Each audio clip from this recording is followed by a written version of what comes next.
Every year, when I teach The Great Gatsby, I have students ask me about the movie. What they usually want to know is, does it follow the book, and can we watch it in class? The simple answer is yes to the first part and no to the second. But my reasoning is a little bit more complicated. You might have noticed that we've gone almost an entire year of English 3 without watching a single movie adaptation of one of the pieces of literature we've read. To be honest, I just don't see much reason to. When most people evaluate a movie adaptation to a novel, what they're really looking for is the plot. Does it follow the story faithfully? But one thing I've been trying to emphasize in the way that we read and talk about literature this year is that there's much more to a book than its plot. When it comes to movie adaptations, I think it's possible to be faithful to the plot of a story, yet completely miss the mark in terms of tone, themes, etc. So, how does The Great Gatsby movie compare? Well, to answer that question, I actually want to take a look at not one, but multiple adaptations. The first time The Great Gatsby was adapted to film was in 1926, just 1 year after the novel's publication. Now, there's no way to actually watch that film because all copies of it were accidentally destroyed years ago. This is actually a common problem with silent film at that era. Films were printed on nitrate film stock, which is highly combustible, and a great number of early movies burned up in warehouse fires. So all that is left of the 1926 Great Gatsby film is this trailer.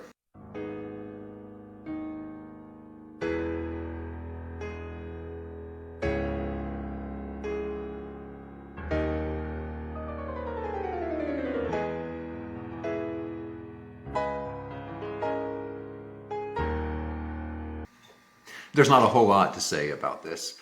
From appearances, it resembles the style of a lot of silent dramas of the time. A bit melodramatic, but otherwise a fairly straight adaptation in the silent film style of the time.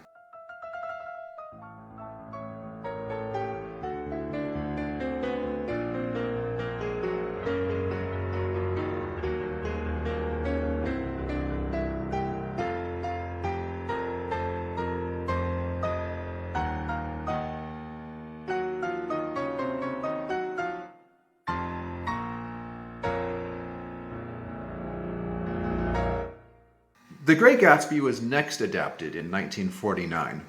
And if you look at this poster, you might notice it closely resembles posters for other movies of the film noir genre. Now, when you study these posters, some common themes emerge. Beautiful dames, tough guys, and trench coats and hats, hints of crime and violence. All of those things are tropes of that film noir genre. And sure enough, in the trailer for this Gatsby movie, that seems to be what we get. 1928. Remember the Lindy Hop? Before that, the Black Bottom. And before that, the Charleston. Wild, careless dances beating out the crazy rhythms of the jazz-mad 20s. Jazz, throbbing like the pulse of the country. Prosperity, paper profits, fortunes made overnight. Yes, the go signals were up. All the lights were green, and young America went joyriding on homemade hooch. Prohibition brought with it new ways to get one's hands on the big money. The speakeasy?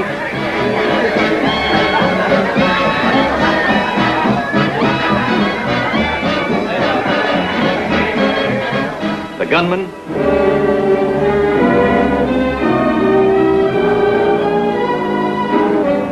The bootlegger? The first time I watched this trailer, I thought I might have clicked on the wrong link. At the start, there's very little that resembles what I associate with The Great Gatsby. It's not that the filmmaker and whoever put the trailer together changed the story, though. Yes, it takes place during Prohibition. Yes, the novel alludes to criminal elements. Yes, Gatsby has a shadowy past. It's just that the filmmaker seems to have taken these elements of the story and made them the focus of the movie because that fit with a popular movie genre of the time.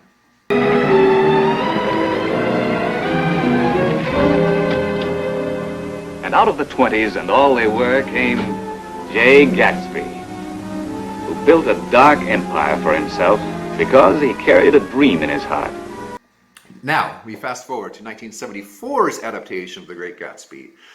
See what kind of tone you pick up from in this one.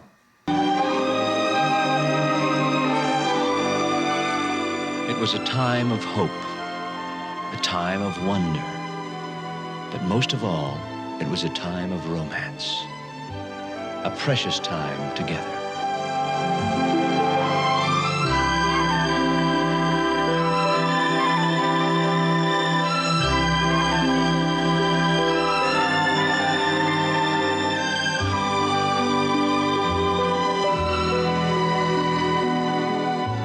Gatsby and Daisy, the reflection of gold, the illusion of love, the meeting place of dreams.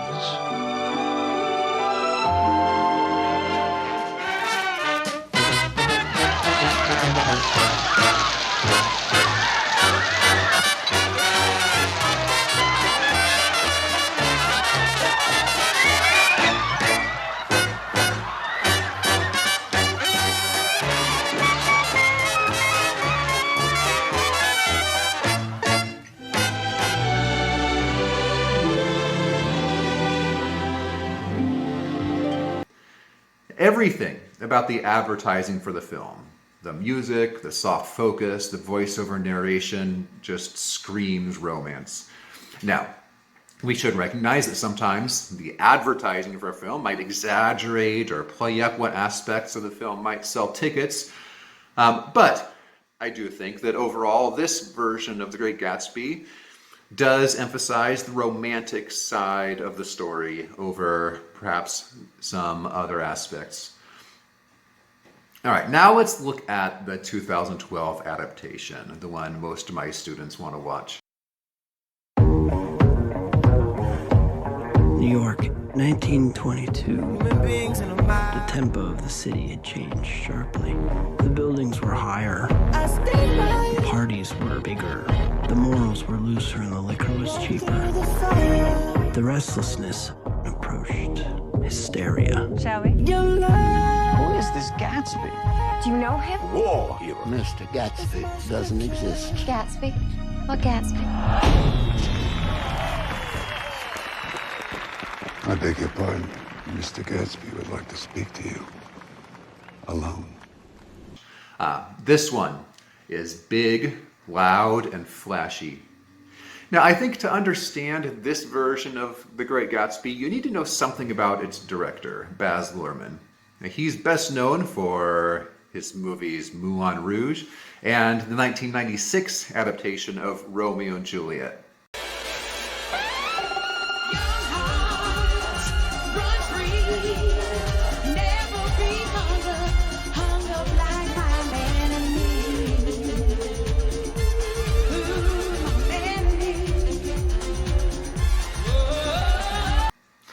Okay, that Romeo and Juliet movie still gets a lot of criticism among both students and English teachers, but I personally like it. I think you just have to understand going into it that what you're watching is not William Shakespeare's Romeo and Juliet. It's Baz Luhrmann's Romeo and Juliet with all the marks of his unique style. It's just his take on it. And that also is how I see his adaptation of The Great Gatsby. In fact, that's how I see all these adaptations of The Great Gatsby. Because how is it that 4 movies adapted from the same source material can end up looking and feeling so different from one another? I think it's because when you watch a movie adaptation of a novel, what you're really watching is that director's vision of the novel, filtered through the film conventions of the time or the director's own personal style. And each one may have its own strengths, but it's also important to know that in adapting a work and choosing to emphasize some ideas, a director is also choosing to not emphasize other ideas. And after reading and teaching The Great Gatsby for a number of years now, I find there are some ideas in the novel that I have not seen represented in any film adaptation. So, if you want, go ahead and watch the movie adaptation of The Great Gatsby if you like, but do understand that what you're watching is one person's take on the story, and that the only definitive version of The Great Gatsby is the novel itself.